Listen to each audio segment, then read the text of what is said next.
Cindy, welcome to Facing Reality. Hi, Sarah. I'm so glad to be here. Oh, and then there's my cat. I love a little kitty cameo. What's your cat's name? Well, we have five, and this one, his name is Biggie. We didn't name him. He came with the house when I bought it. Oh, And that so is so sweet. we took him in, and it's been 14 lovely years. Oh, that is lovely. Okay, that actually reminds me of a question that I want to ask you. So maybe I'll just start there. When we Sure. think about reality television, it's kind of like a young person's game, right? It's so much easier to pick up your life and drop everything for a significant amount of time and kind of focus on this one task at hand when you're in your 21, 22 ages. But as Yeah. we grow up and we grow older, I myself left two older dogs when I went to Big Brother, and it was so on my mind, And you left five cats. You're not in your 20s. You have a whole full life that you had to leave. Was that decision hard? And can you speak to how it might be harder for people, closer to our age than younger people? Oh, I love it when you say our age.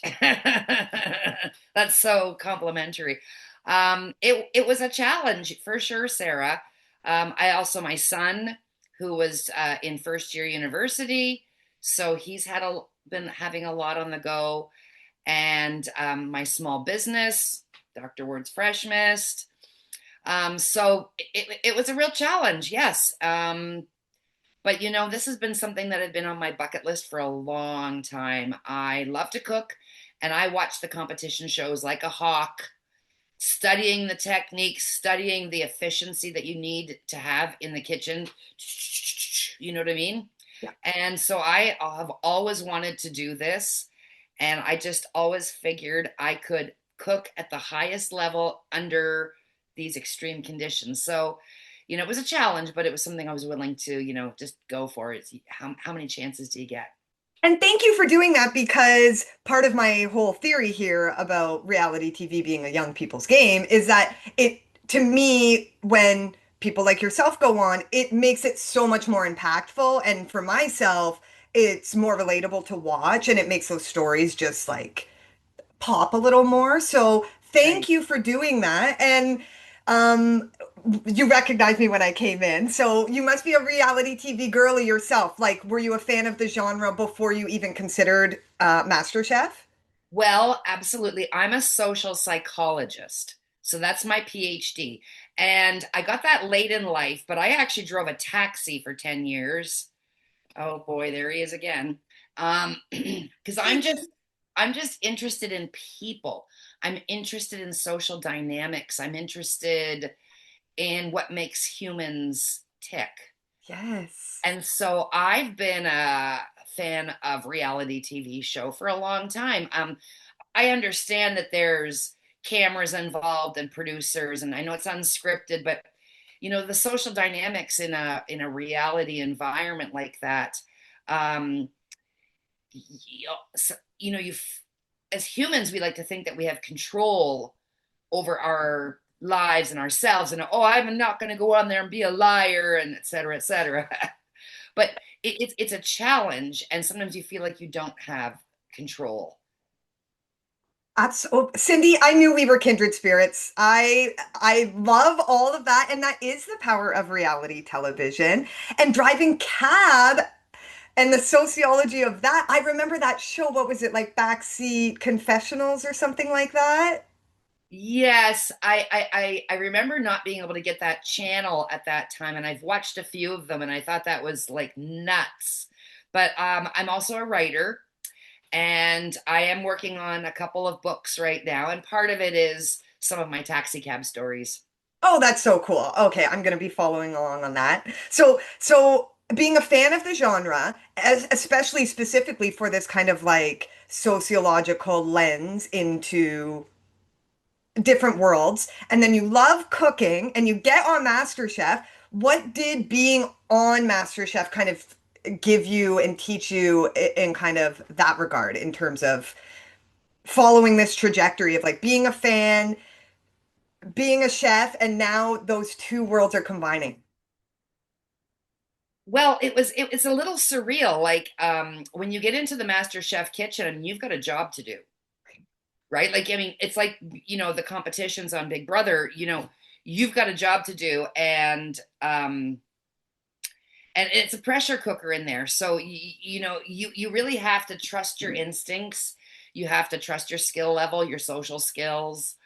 Um, and you mentioned earlier about being an older person. So I was the oldest person on MasterChef Canada this season. And, I've watched, other reality shows where sometimes there's a large group of, say, younger people, and Right. then you'll get one or two older people. And they're always I mean, except for with maybe Angela, you know what I mean? Like, Right. older people tend to go early in the game. It does make it harder. And it It makes it harder to find your people and your little find your alliances and people. your groups. Yeah. Yeah, like there's a lot of social psychology studies that show that, when you walk into a big room and you're sort of looking around, well, where's a group I can hang out with?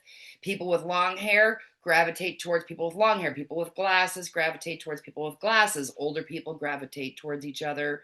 So things of this nature. So, finding a social dynamic that you feel that you're belong, you know Yeah. and so it's a little bit of a challenge also being so my joke. I'm a joker. My joke with most of the cast was, I'm 28 in my head. I'm always Yes. 28 in my head. So Yes.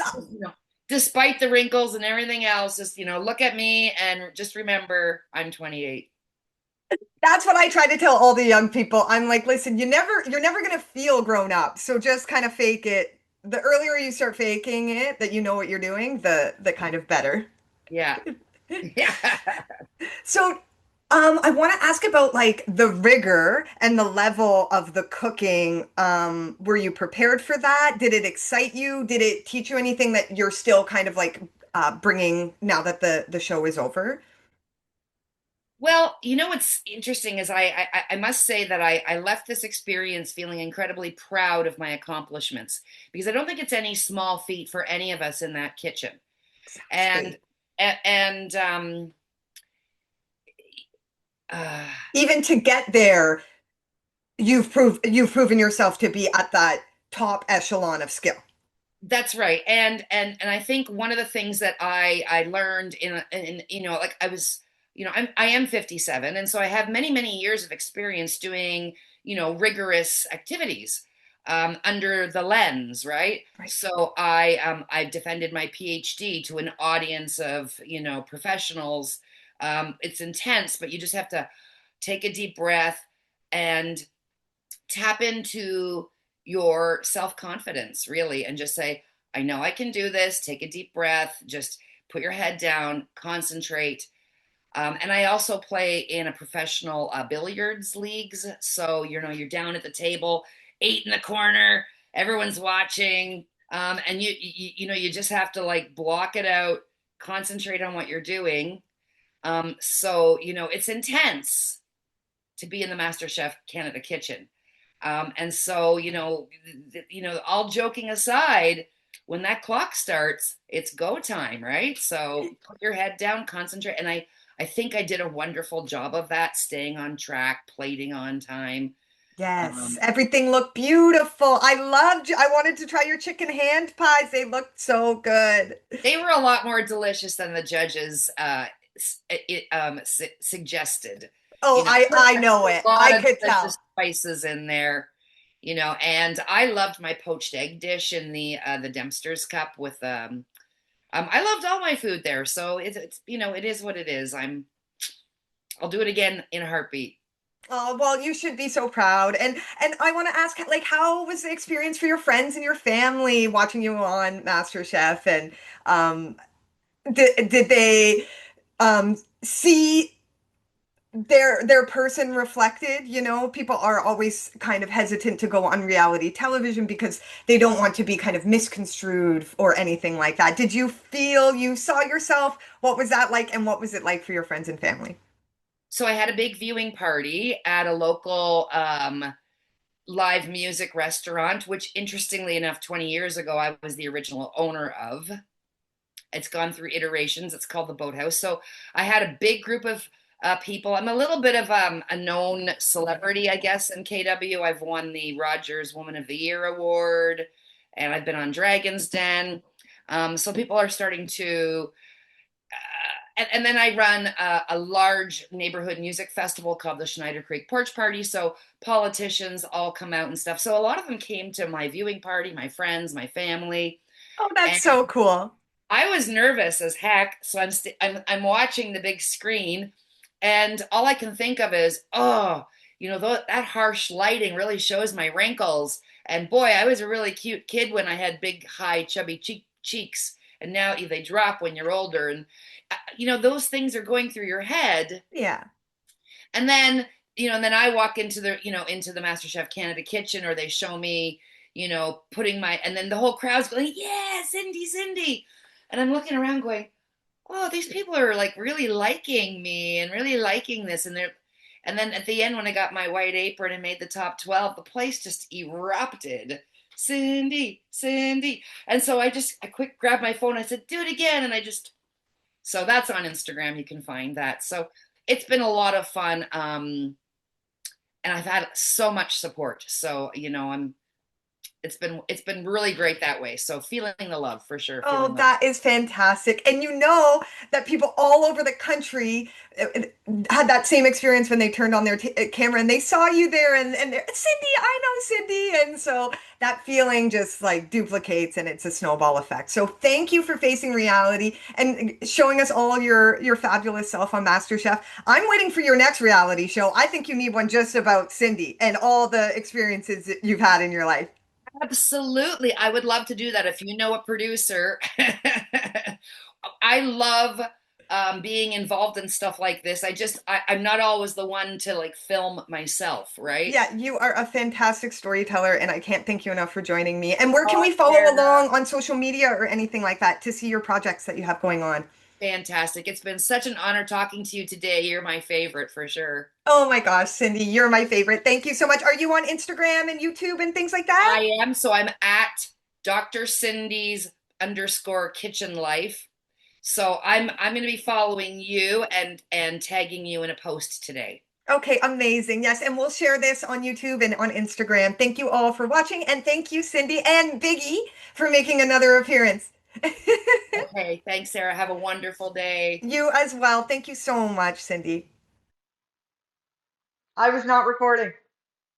Oh, yes, I was. Yes,